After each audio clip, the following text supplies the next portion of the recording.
investigation to check that out. Last question. When my colleague earlier asked you in this briefing whether the coalition is winning the conflict against ISIS, you trotted out a series of statistics. I think we all remember from the tenure of Robert McNamara onward that statistics in the context of military conflicts can tell a false story or not the whole story. So I'm going to give you an opportunity again to answer the question without reference to statistics. Are we winning the war against ISIS or not? James, there's no denying that we've made important progress, and I think the statistics that I laid out before substantiate the progress that we've made. At the same time, we've sustained setbacks consistent with the President's admonition at the very beginning of this effort, that there would be periods of progress and periods of setback, and we've surely sustained both. What has not changed, however, is the President's determination to continue to work and lead this international coalition of some 60 countries to carry out a strategy that would degrade and ultimately destroy ISIL. So we're making progress, but you don't feel comfortable saying we're winning? Well, that's an assessment that the Department with you, and there is an understanding. Commander-in-Chief, and you speak for him. No, there is an understandable tendency to want to do a little, play-by-play of a military conflict, and I think what is clear is that important progress has been made, but there is a tremendous amount of work that remains to be done to succeed in our ultimate goal of degrading and ultimately destroying ISIL. Okay, Chris. Let me ask that question in another way, if I can, Josh, which is that, in part because the anniversary, a lot of military and intelligence analysts have been talking about Al-Qaeda versus ISIS, and a couple of facts that they usually point to about ISIS is that they've had much more success in self-funding and much more success in recruitment, in part because of social media, than Al-Qaeda ever did.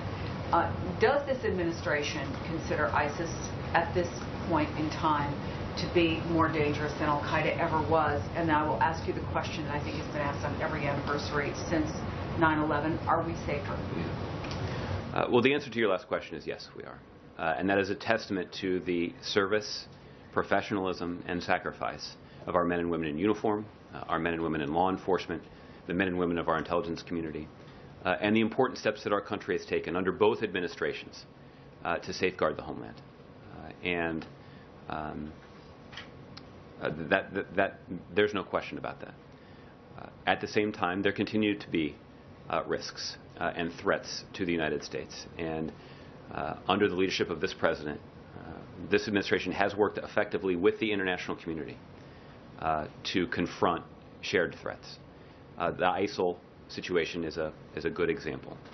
There is a coalition of more than 60 countries that is led by the United States that is applying significant pressure to ISIL, both to ISIL fighters who have sustained more than 700 airstrikes, but also to the ISIL leadership, including to the second-in-command in ISIL who was taken off the battlefield just last month as a result of a U.S. airstrike. Now, the beginning of your question also illustrated something else that often gets lost in this debate, and that is that our military efforts are significant and important, but they're not the only important aspect of our strategy. We have worked effectively with our coalition partners to try to shut off the illicit financing that does fund so much of ISIL's terrorism.